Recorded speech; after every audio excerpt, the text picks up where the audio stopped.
Hello friends, welcome back to my YouTube channel Upadhyay online academy. जैसा कि आप जानते हैं, हमारी केमिस्ट्री की क्लास स्टार्ट हो गई है। हम लोगों ने बेसिक केमिस्ट्री यानी केमिस्ट्री के कुछ इंपॉर्टेंट टॉपिक्स को भी देखा और यह इस चैप्टर की यानी कि क्लास 10th की जो केमिस्ट्री है, रासायनिक विज्ञान है, यह स्टार्ट हो गई है। और इसका फर्स्ट चैप्टर है केमिकल रिएक्शंस एंड इक्वेशंस, रासायनिक अभिक्रियाएं एवं समीकरण। इसमें अगर हम बात करें तो एक इसका इंट्रोडक्शन वीडियो हमने देख लिया है। ठीक है, इंट्रोडक्शन वीडियो में हमने क्या देखा था कि इस चैप्टर में हमें कुल कितने टॉपिक्स पढ़ने हैं, यानी कि इस चैप्टर में अगर कितने टॉपिक्स को हम पढ़ लेते हैं तो हमारा चैप्टर कंप्लीट हो जाता है। तो ये हमने देख लिया है। अब यहां से हम अपने टॉपिक को स्टार्ट करते हैं। तो स्टार्ट कर रहे हैं हम अपने टॉपिक को। तो अगर हम बात करें केमिकल रिएक्शन यानी रासायनिक विज्ञान, फर्स्ट क्या बात करेंगे हम? Chemical reaction. केमिकल रिएक्शंस, जिसे हम हिंदी में क्या कहते हैं? रासायनिक अभिक्रियाएं। रासायनिक अभिक्रियाएं।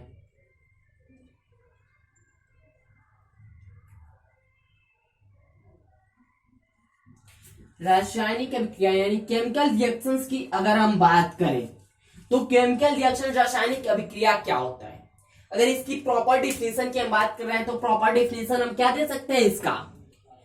When two or more substances react together or added together and mix another substance which totally chemically different from its reactants, the whole is process of making this substance is known as chemical reactions। यानी जब दो या दो से अधिक पदार्थ आपस में मिलकर या फिर आपस में जुड़कर एक नए पदार्थ का निर्माण करते हैं और उस नए पदार्थ की केमिकल प्रॉपर्टीज रासायनिक अभिकारक से बिल्कुल अलग होती है, बिल्कुल भिन्न होती है, तो उसे हम क्या कहते हैं? केमिकल रिएक्शन, रासायनिक अभिक्रियाएं कहते हैं। ठीक है, जैसे कहने का मतलब ये कि अगर मान लीजिए ये हमारे पास कोई सबस्टेंस है, ये कोई हमारे पास पदार्थ है और यह इसने क्या किया? बी के साथ रिएक्ट किया। हमने क्या बोला? जब दो या दो से अधिक पदार्थ रिएक्ट करते हैं या फिर ऐड होते हैं तो उनसे एक नया सबस्टेंस तो बनेगा ही बनेगा, और उस नए सबस्टेंस की जो केमिकल प्रॉपर्टीज, रासायनिक गुण होगी, इस सबस्टेंस से बिल्कुल डिफरेंट होगी, यानी अभिकारक। तो अभिकारक वर्ड आया है हमारे पास, उसी को समझते हैं हम। ये प्लस बी हमारे पास कोई सबस्टेंस है, इससे मिलकर के हमारे पास बना सी। तो पहले हम बात कर लेते हैं अभिकारक और उत्पाद की। तो ये जो हमारा सबस्टेंस होता है, यानी कि ऐसा पदार्थ, ऐसा सबस्टेंस जो कि केमिकल रिएक्शन में पार्ट लेता है, केमिकल रिएक्शन में पार्टिसिपेट करता है, यानी भाग लेता है, उसे हम क्या कहते हैं? रिएक्टेंट कहते हैं, यानी कि अभिकारक कहते हैं। रिएक्टेंट, जिसे हम हिंदी में अभिकारक कहते हैं। अभिकारक। और ये जो हमारा बना सी, यानी कि इस केमिकल, इस रिएक्शन के थ्रू जो हमारे पास नया पदार्थ बना है उसे हम प्रोडक्ट कहते हैं, यानी इसके परिणाम स्वरूप। ठीक है, रासायनिक अभिक्रिया के परिणाम स्वरूप जो हमारे पास पदार्थ मिलकर के बनता है उसे हम क्या कहते हैं? प्रोडक्ट कहते हैं, यानी कि उत्पाद कहते हैं। प्रोडक्ट यानी कि उत्पाद। तो देखिए ए बी, ए कोई अदर सबस्टेंस है, बी कोई अदर सबस्टेंस है, और इन दोनों को जब हमने रिएक्ट किया, आपस में मिला दिया, तो हमारे पास एक सी प्रोडक्ट बन गया, नया प्रोडक्ट। और ये क्या है? इसे हम प्रोडक्ट कहते हैं और इसे रिएक्टेंट कहते हैं। यानी ऐसे पदार्थ जो कि केमिकल रिएक्शन में पार्टिसिपेट करते हैं उसे हम रिएक्टेंट कहते हैं, और रासायनिक अभिक्रिया के परिणाम स्वरूप उत्पन्न नए पदार्थ को हम प्रोडक्ट कहते हैं, यानी कि उत्पाद कहते हैं।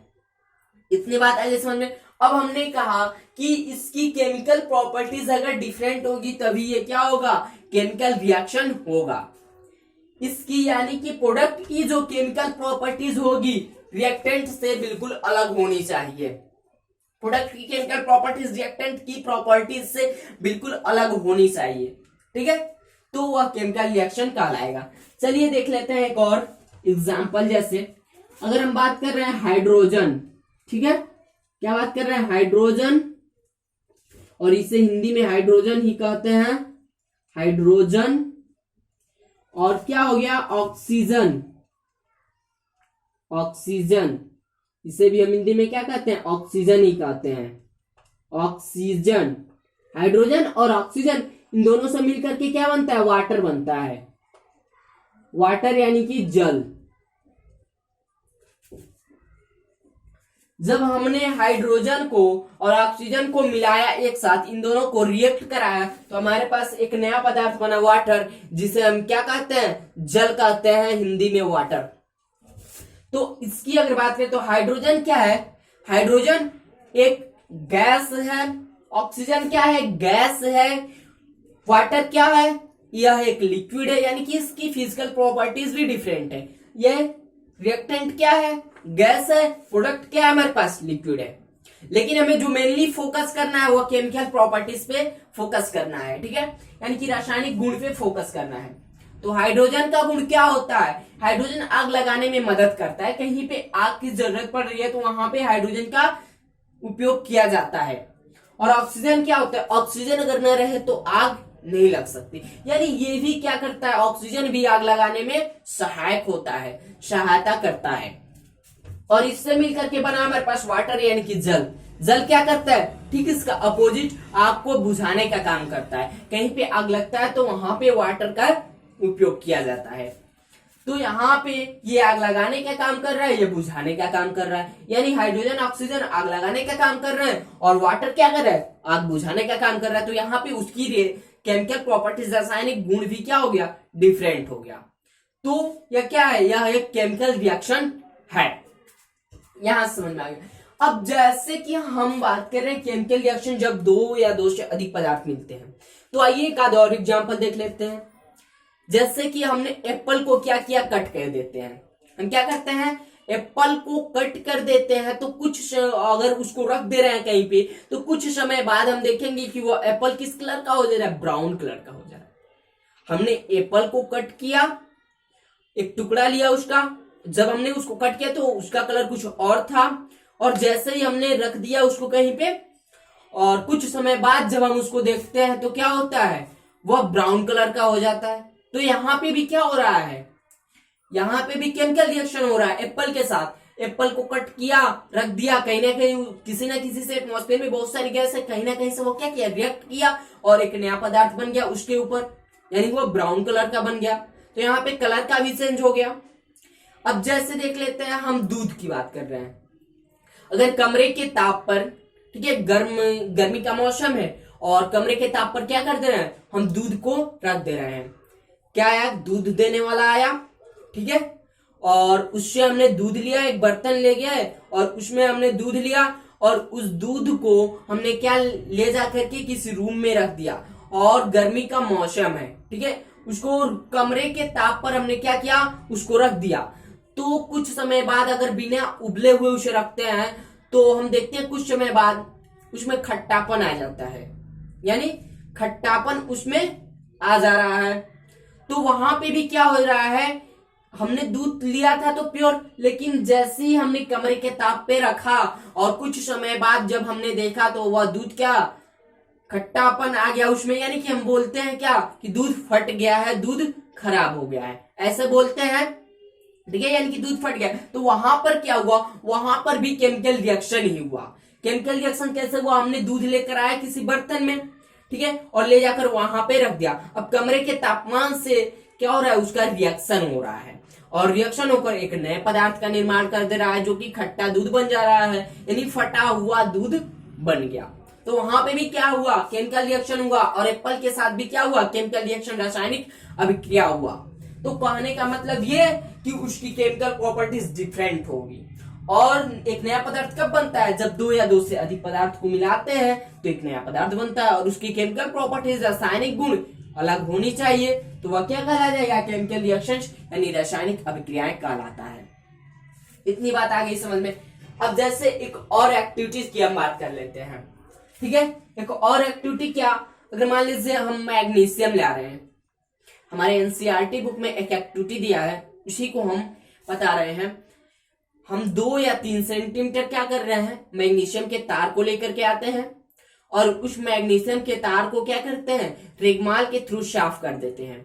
रिगमाल के थ्रू क्यों साफ करते हैं, जब हम क्योंकि जब हमने मैग्नीशियम के तार को कहीं से लेकर के आया तो एटमॉस्फेयर में बहुत सारी गैसेस है और उनके साथ क्या किया था, वह मैग्नीशियम उन गैसों के साथ रिएक्ट कर लेता है।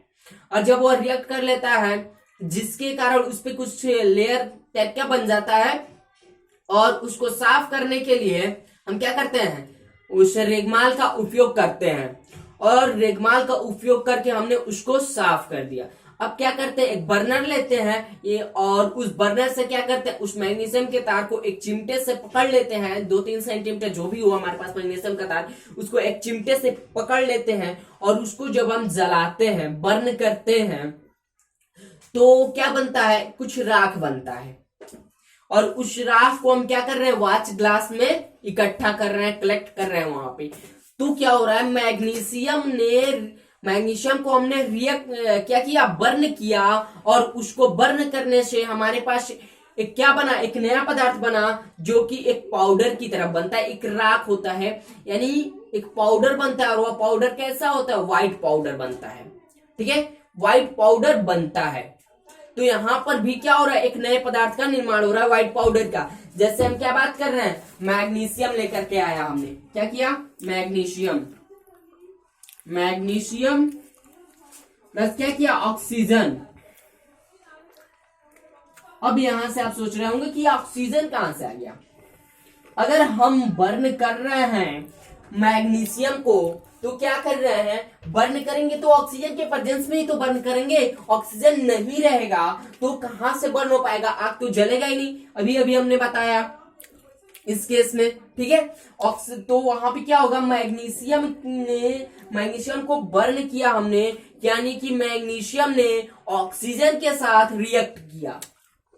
मैग्नीशियम को जब हमने बर्न किया तो मैग्नीशियम ने ऑक्सीजन के साथ रिएक्ट किया, और उससे एक व्हाइट पाउडर बनता है, यानी कि सफेद कलर का कोई पाउडर बन रहा है, राख टाइप का, और वह क्या होता है, वह मैग्नीशियम ऑक्साइड होता है। क्या होता है, मैग्नीशियम ऑक्साइड, मैग्नीशियम ऑक्साइड। यहां पे भी एक नए पदार्थ का निर्माण हो गया। मैग्नीशियम एक अलग पदार्थ है, इसको हमने रिएक्ट करा दिया ऑक्सीजन के साथ, यानी कि बर्न किया, और इससे हमारे पास एक मैग्नीशियम ऑक्साइड बन गया। इन दोनों के रिएक्शन से हमारे पास एक नया पदार्थ बन गया। तो यहां पर भी क्या हो रहा है, केमिकल रिएक्शन हो रहा है। तो ये भी क्या हो गया, एक केमिकल रिएक्शन है। ठीक है, तो हमने इन सभी को एग्जाम्पल से देखा। आई होप आपने केमिकल रिएक्शन समझ लिया होगा। अब हम बात कर लेते हैं इसके कैरेक्टरिस्टिक्स के बारे में। कैरेक्टरिस्टिक्स कहने का मतलब कि इसकी विशेषताएं, इसकी क्या विशेषताएं, अगर केमिकल रिएक्शन हो रही है तो उसकी क्या विशेषताएं हैं, केमिकल रिएक्शन होने की क्या विशेषताएं हैं, कुछ आखिर उसकी कुछ कैरेक्टरिस्टिक्स तो होंगे केमिकल रिएक्शन होने के, तभी तो हो रही है। आखिर केमिकल रिएक्शन हो रहा है तो उसमें क्या हो रहा है, हम तो जान रहे हैं कि दो कोई भी सबस्टेंस मिल रहे हैं और एक नए पदार्थ का निर्माण कर दे रहे हैं, तो केमिकल रिएक्शन कहला रहा है, जबकि उसकी केमिकल प्रॉपर्टीज डिफरेंट है। तो आखिर उस नए पदार्थ का निर्माण कर रहे हैं तो उसमें हो क्या रहा है, उसके कैरेक्टरिस्टिक्स क्या है, इसी बारे में हम बात करेंगे। तो अगर हम बात कर रहे हैं कैरेक्टरिस्टिक्स केमिकल रिएक्शन की, क्या कैरेक्टरिस्टिक्स,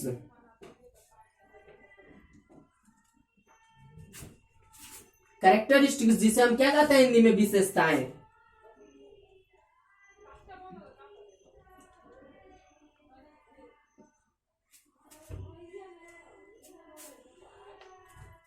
कैरेक्टरिस्टिक्स जिसे हम हिंदी में विशेषताएं कहते हैं, इसकी केमिकल रिएक्शन की क्या कैरेक्टरिस्टिक्स हो सकते हैं। तो अगर फर्स्ट हम बात कर रहे हैं, जैसे कि क्या बात कर रहे हैं हम, change in state, change in state, अवस्था में परिवर्तन, अवस्था में परिवर्तन। और सेकंड नंबर पर इसका क्या हो जाएगा, चेंज इन टेम्परेचर बोल सकते हैं, change in temperature, change in temperature यानी हिंदी में इसे क्या बोल सकते हैं, तापमान में परिवर्तन, तापमान में परिवर्तन। थर्ड नंबर पर क्या हो सकता है, change in colour, change in colour, रंगों में परिवर्तन, कलर्स लिख सकते हैं, रंगों में परिवर्तन। फोर्थ नंबर पर क्या हो सकता है, evolution of gas, evolution of gas, यानी कि गैस का निकास या फिर विकास, गैस का निकास, ठीक है, या फिर विकास भी बोल सकते हैं, यानी गैस का विकास कहीं ना कहीं हो रहा है। और फिफ्थ नंबर पे क्या हो जाएगा, formation of precipitate, formation of precipitate,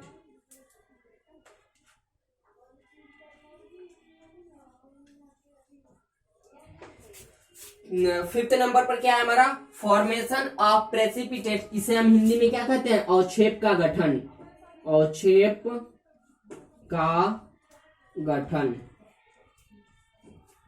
characteristics of chemical reactions, रासायनिक अभिक्रियाएं की विशेषताएं क्या क्या हो सकती हैं, चेंज इन स्टेट, यानी कि अवस्था में परिवर्तन होता है। कहने का मतलब ये कि केमिकल रिएक्शन अगर कहीं पे हो रहा है तो कहीं ना कहीं किसी ना किसी केमिकल रिएक्शन में इस तरीके के हमें विशेषताएं, कैरेक्टरिस्टिक्स देखने को मिलते हैं। कहीं पे चेंज इन स्टेट होता है, तो कहीं पे चेंज इन टेम्परेचर होता है, कहीं पे चेंज इन कलर होता है, तो कहीं पे गैस का निकास या फिर विकास होता है, तो कहीं पे अवक्षेप का गठन होता है, फॉर्मेशन ऑफ प्रेसिपिटेट होता है। तो अगर हम बात कर रहे हैं चेंज इन स्टेट, अवस्था में परिवर्तन, जैसे कि एज लाइक मान लीजिए हमने क्या किया, एक कोई सॉलिड वैक्स ले लिया, सॉलिड वैक्स क्या, in the form of candle, जैसा कैंडल का फॉर्म हमने लिया, अब उसको क्या किया, जब हम बर्न करते हैं तो उस समय क्या मिलता है, गैस बन जाता है, यानी कार्बन डाइऑक्साइड, कुछ कार्बन डाइऑक्साइड बन जाता है और वाटर वेपर बन जाता है। हमने एक सॉलिड वैक्स लिया कैंडल के फॉर्म में, यानी मोमबत्ती लिया, जब हमने उसको बर्न किया तो क्या बना, उससे वाटर वेपर बना, वाष्प बन गया, और उस साथ ही साथ कार्बन डाइऑक्साइड बन गया। तो जब हमने सॉलिड वैक्स लिया, यानी जब हमने कैंडल को लिया तो कैंडल किस फॉर्म में था, सॉलिड फॉर्म में था, और जैसे ही हमने उसको बर्न किया तो वह कैसा बन गया, वह एक गैस के फॉर्म में बन गया। गैस के फॉर्म में क्या था, कार्बन डाइऑक्साइड था, वाटर वेपर था, जो कि गैस है। तो यहाँ पे क्या हो रहा है, change in state, change in temperature कहीं कहीं पे होता है, कहीं पे चेंज इन कलर होता है। इन सभी के बारे में कुछ ना कुछ हम एक्टिविटी देखेंगे, यानी कहीं ना कहीं कोई केमिकल मिलाया जाता है तो इस तरीके के हमें चेंजेस देखने को मिलते हैं। अगर कहीं पे 2 या 3 और सब्सटेंस को ले रहे हैं, उसको मिक्स कर रहे हैं, तो कहीं ना कहीं पे इस तरीके के कैरेक्टरिस्टिक्स हमें देखने को मिलते हैं। कहीं पे क्या हो जाता है, चेंज इन स्टेट हो जाता है, अवस्था में परिवर्तन होता है, लाइक हमने देख भी लिया। और कहीं पे क्या हो जाता है, चेंज इन कलर होता है, तो कहीं पे फॉर्मेशन ऑफ प्रेसिपिटेट होता है। इस तरीके के कैरेक्टरिस्टिक्स होना जरूरी है। तो कैरेक्टरिस्टिक्स ऑफ केमिकल रिएक्शंस ये रहा। अब हम बात कर ले रहे हैं जरा केमिकल इक्वेशन के बारे में, ठीक है। केमिकल रिएक्शन आई होप आपने समझ लिया होगा। केमिकल रिएक्शन क्या होता है, जब 2 या 2 से अधिक पदार्थ आपस में मिलते हैं तो उससे एक नया पदार्थ का निर्माण होता है, और उस नए पदार्थ की केमिकल प्रॉपर्टीज, रासायनिक गुण बिल्कुल डिफरेंट होता है रिएक्टेंट से, तो उसे क्या कहते हैं हम, केमिकल रिएक्शन, रासायनिक अभिक्रियाएं कहते हैं। और इसके कैरेक्टरिस्टिक्स भी देख लिया, यानी अगर कहीं पे केमिकल रिएक्शन हो रहा है तो कहीं ना कहीं इस तरीके के फॉर्मेशन हमें मिलते हैं, ठीक है, इस तरीके के हमें देखने को मिलते हैं।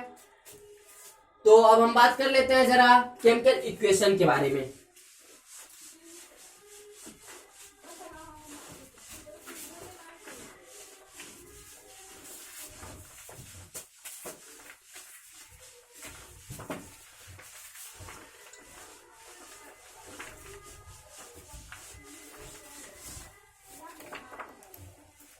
अगर हम बात कर रहे हैं केमिकल इक्वेशन, केमिकल इक्वेशंस, रासायनिक समीकरण,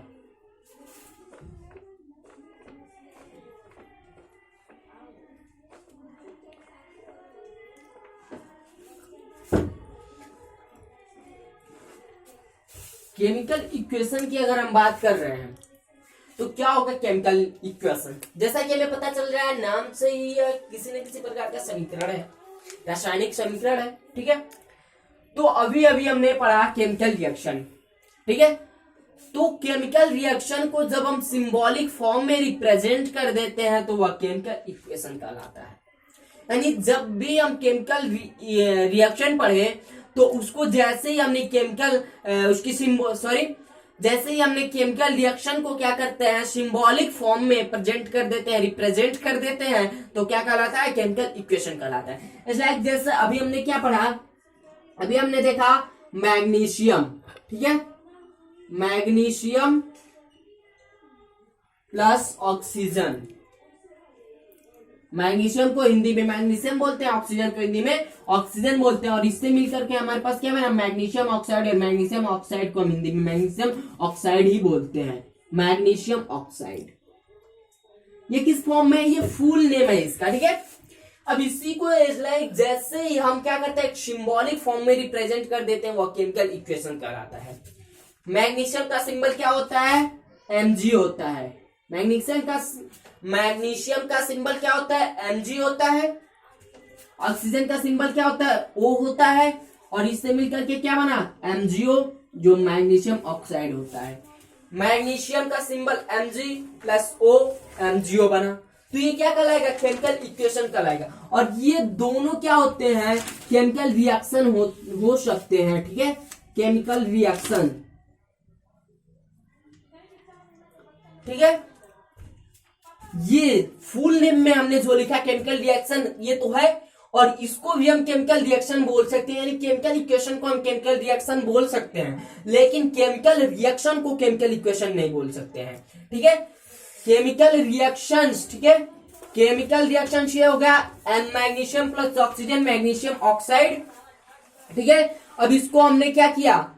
इसको हमने क्या किया? सिंबॉलिक फॉर्म में रिप्रेजेंट कर दिया, तो ये क्या हो गया? Chemical equation. तो केमिकल इक्वेशन यह है, लेकिन ठीक है, यह केमिकल इक्वेशन है और यह केमिकल इक्वेशन नहीं है, लेकिन केमिकल रिएक्शन ये दोनों ही हो सकते हैं, ठीक है। आई बात समझ में? केमिकल रिएक्शन को हम सिंबॉलिक फॉर्म में रिप्रेजेंट कर देते हैं तो वह केमिकल इक्वेशन कहलाता है। अब केमिकल रिएक्शन टू टाइप्स के होते हैं। केमिकल रिएक्शन दो तरह के होते हैं, एक बैलेंस्ड केमिकल इक्वेशन, बैलेंस्ड, और सेकेंड होता है अनबैलेंस्ड। अनबैलेंस्ड इसको हम लिख रहे हैं यहां पे। एक होता है हमारा बैलेंस्ड, बैलेंस्ड, और सेकेंड होता है हमारा अनबैलेंस्ड, संतुलित, संतुलित, और इसे हम क्या कहते हैं? असंतुलित, असंतुलित, असंतुलित। केमिकल इक्वेशन टू टाइप्स के होते हैं। एक होता है हमारा बैलेंस्ड केमिकल इक्वेशंस, यानी कि संतुलित रासायनिक समीकरण, और दूसरा होता है अनबैलेंस्ड केमिकल इक्वेशन, यानी कि असंतुलित रासायनिक समीकरण, ठीक है। ये टू टाइप्स के होते हैं। बैलेंस्ड केमिकल इक्वेशन की अगर हम बात कर रहे हैं तो बैलेंस्ड केमिकल इक्वेशन क्या होता है? जिसमें क्या मास ऑफ एलिमेंट, ठीक है, एलिमेंट का मास इक्वल होता है रिएक्टेंट और प्रोडक्ट का, यानी जितना रिएक्टेंट है उतना प्रोडक्ट होगा, तो क्या कहलाएगा? बैलेंस्ड केमिकल इक्वेशन कहलाएगा। या फिर ये बोल सकते हैं रिएक्टेंट में जितने एटम है, क्या है, रिएक्टेंट में एलिमेंट के जितने एटम है, नंबर ऑफ एटम्स, और उतना ही नंबर ऑफ एटम्स प्रोडक्ट में है यदि, तो क्या कहलाएगा? बैलेंस्ड केमिकल इक्वेशन कहलाएगा। और अनबैलेंस्ड क्या? सेम इसका अपोजिट होता है, यानी कि इसमें कुछ और रहेगा, इसमें कुछ और रहेगा। इसमें अगर मैग्नीशियम 4 है तो इसमें 8 भी हो सकता है, ऐसा हो सकता है, लेकिन इसमें मैग्नीशियम 1 है तो इसमें मैग्नीशियम 1 होना चाहिए, तो यह बैलेंस्ड कहलाएगा। तो अब आती है बात की अनबैलेंस्ड केमिकल इक्वेशन को बैलेंस करना जरूरी होता है, यानी अनबैलेंस जो केमिकल इक्वेशन होते हैं उसको बैलेंस करना बहुत जरूरी होता है। क्यों जरूरी होता है?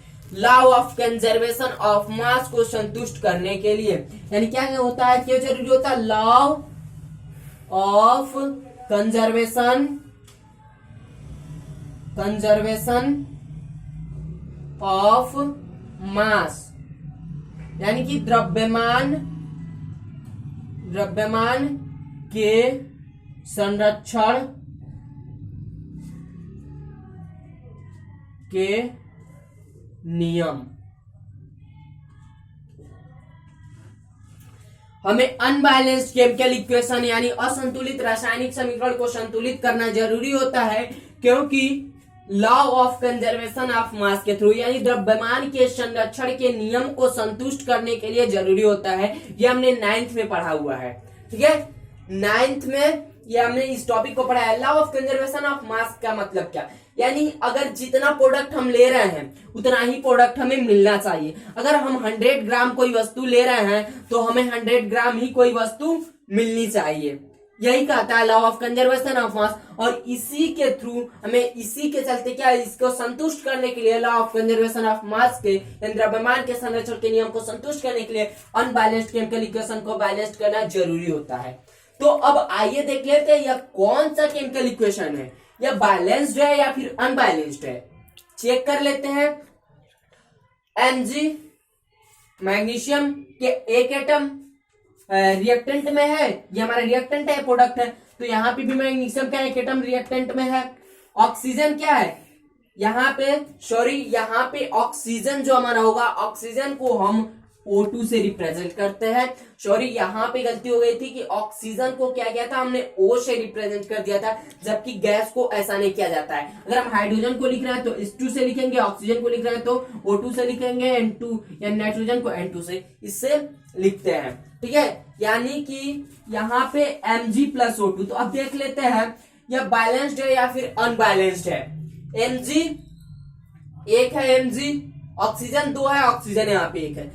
अब देखिए यहाँ पे मैग्नीशियम हमारा क्या है, मैग्नीशियम तो बैलेंस है लेकिन ऑक्सीजन हमारा अनबैलेंस्ड है। इसको अब बैलेंस करना जरूरी होता है law of conservation of mass को संतुष्ट करने के लिए। तो इसको बैलेंस करने का एक रफ आइडिया मैं आपको बताता हूं। क्या कीजिएगा, एक डायग्राम एक बना लीजिएगा इस तरीके का ERP बॉक्स, ठीक है। क्या बना सकते हैं हम, एक ERP बॉक्स बनाते हैं। इसको आपने नोट कर लिया होगा, इसको हम रफ करते हैं। जैसे इसको बैलेंस करने का एक रफ आइडिया क्या हो सकता है, ERP बॉक्स बनाते हैं। ERP, यहाँ पे P लिख देते हैं, ERP। E for element, E for element यानी कि तत्व, R फॉर रिएक्टेंट यानी प्रोडक्ट, और R फॉर रिएक्टेंट यानी कि अभिकारक, और P फॉर प्रोडक्ट यानी कि उत्पाद। एलिमेंट कितने हैं इस इक्वेशन में उसको हम देखते हैं। एक मैग्नीशियम का एलिमेंट है, यानी मैग्नीशियम एक एलिमेंट है, इसके कुछ एटम है और ऑक्सीजन है। हमारे पास 2 ही एलिमेंट यहाँ पे पता चल रहे हैं, एक हो गया मैग्नीशियम और एक हो गया ऑक्सीजन है। और यहाँ पे एक बात ध्यान रखिएगा, हम कभी भी एलिमेंट को लेकर के चलते हैं ना कि कंपाउंड को। अगर यहाँ पे ऑक्सीजन है तो ऑक्सीजन एक एलिमेंट लेकर चलेंगे और O2 यहाँ पे नहीं रिप्रेजेंट करेंगे, क्योंकि यहाँ पे क्या हो जाएगा, वह एक कंपाउंड हो जाएगा, ठीक है। यहाँ पे वो एक कंपाउंड हो जाएगा। तो मैग्नीशियम हो गया, ऑक्सीजन हो गया।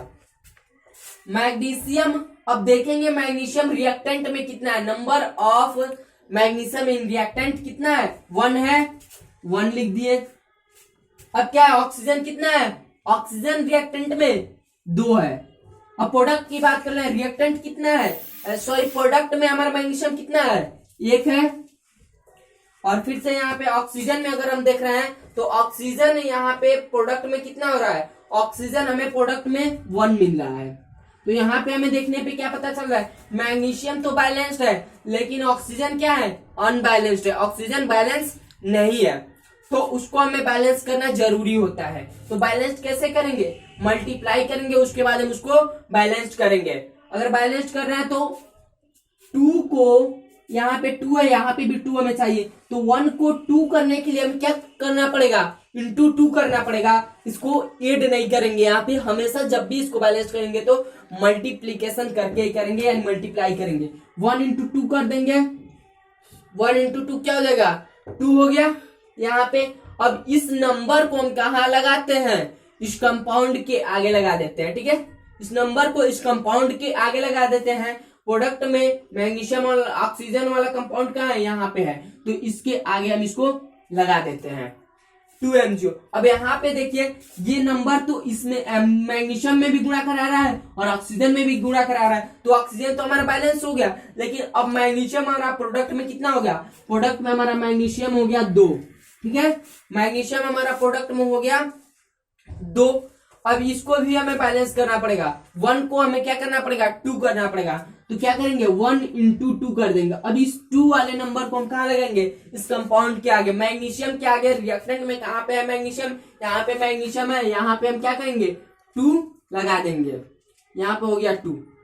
अब क्या देख रहे हैं, 2 मैग्नीशियम रिएक्टेंट में है, यानी मैग्नीशियम के 2 एटम रिएक्टेंट में है और प्रोडक्ट में भी मैग्नीशियम के 2 एटम है, ऑक्सीजन के यहाँ पे भी 2 एटम है और रिएक्टेंट में, और ऑक्सीजन के 2 एटम प्रोडक्ट में भी है। अब यहाँ जा करके क्या बना, एक बैलेंस्ड केमिकल इक्वेशन बना, यानी कि संतुलित रासायनिक समीकरण बना। और जब हम इसको लिखेंगे तो इस रफ को हम फिर नहीं लिखेंगे, डायरेक्टली हमें क्या करना पड़ेगा, जो भी हमारे पास क्वेश्चन दिया रहेगा, चाहे इस तरीके का या फिर इस तरीके से लिखकर Mg + O2 = MgO, तो केवल इतना ही हम लिखेंगे, ठीक है, इतना लिख देंगे, ये हमारा राइट आंसर हो जाएगा। यानी जितने भी केमिकल इक्वेशन होते हैं उनको क्या करना पड़ता है, बैलेंस करना पड़ता है, अनबैलेंस्ड केमिकल इक्वेशन को बैलेंस करना पड़ता है। तो ये थी balancing of chemical equation. I hope आप आज का सभी टॉपिक्स आपको समझ में आ गए हों।